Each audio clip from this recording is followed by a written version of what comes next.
ISLൽ കേരള ബ്ലാസ്റ്റേഴ്സിന്റെ അടുത്ത മത്സരം ഒഡീഷ FCക്കെതിരെ കൊച്ചിയിൽ വെച്ച് നടക്കാനിരിക്കുകയാണ്.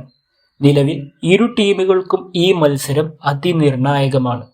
എന്നാൽ ഒഡീഷ FCയെ സംബന്ധിച്ച് ഇപ്പോൾ ബാധിക്കുന്ന പ്രധാന പ്രശ്നം മിഡ്ഫീൽഡർ ഹ്യൂഗോ ബൗമസിന്റെയും ഡിഫൻസീവ് മിഡ്ഫീൽഡർ പ്യൂട്ടിയയുടെയും അഭാവമാണ്. കാരണം കഴിഞ്ഞ മത്സരത്തിൽ ഇരു താരങ്ങൾക്കും യെല്ലോ കാർഡ് ലഭിച്ചതോടെ ഇരു താരങ്ങൾക്കും അടുത്ത മത്സരത്തിൽ സസ്പെൻഷൻ നേരിടേണ്ടി വന്നത്. അതുപോലെ തന്നെ ബ്ലാസ്റ്റേഴ്സ് നേരിടുന്ന പ്രശ്നം ബ്ലാസ്റ്റേഴ്സ് ഡിഫൻഡറായ മിലോസിന് കഴിഞ്ഞ മത്സരത്തിൽ റെഡ് കാർഡ് ലഭിച്ചതോടെ ഈ താരത്തിനും അടുത്ത മത്സരത്തിൽ കളിക്കാനാവില്ല. അതേസമയം ബ്ലാസ്റ്റേഴ്സ് സ്ട്രൈക്കർമാരായ ഹീസസ് ജിമിനസും ഇഷാൻ പണ്ഡിതയും ടീമിനൊപ്പം തിരിച്ചെത്തിയിട്ടുണ്ട്. ഇതിൽ ഹീസസ് ജിമിനസിന്റെ സാന്നിധ്യം ബ്ലാസ്റ്റേഴ്സ് ഫിനിഷിംഗിന് കൂടുതൽ ഉപകാരപ്പെടും എന്ന് വേണം പറയാൻ.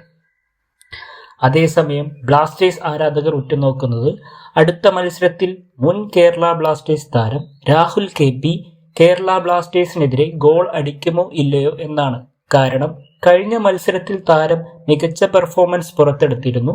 താരം ഒരു ബൈസൈക്കിൾ ഷോട്ട് അടിച്ചെങ്കിലും അത് ഓൺ ഗോളായി പ്രഖ്യാപിക്കുകയായിരുന്നു. അതുകൊണ്ട് തന്നെ എല്ലാ ബ്ലാസ്റ്റേഴ്സ് ആരാധകരും ഉറ്റുനോക്കുന്നത് രാഹുലിന്റെ ട്രാൻസ്ഫർ ബ്ലാസ്റ്റേഴ്സിന് തിരിച്ചടിയാകുമോ ഇല്ലയോ എന്നാണ്. നിങ്ങളുടെ അഭിപ്രായം കമന്റ് ബോക്സിൽ രേഖപ്പെടുത്തുക.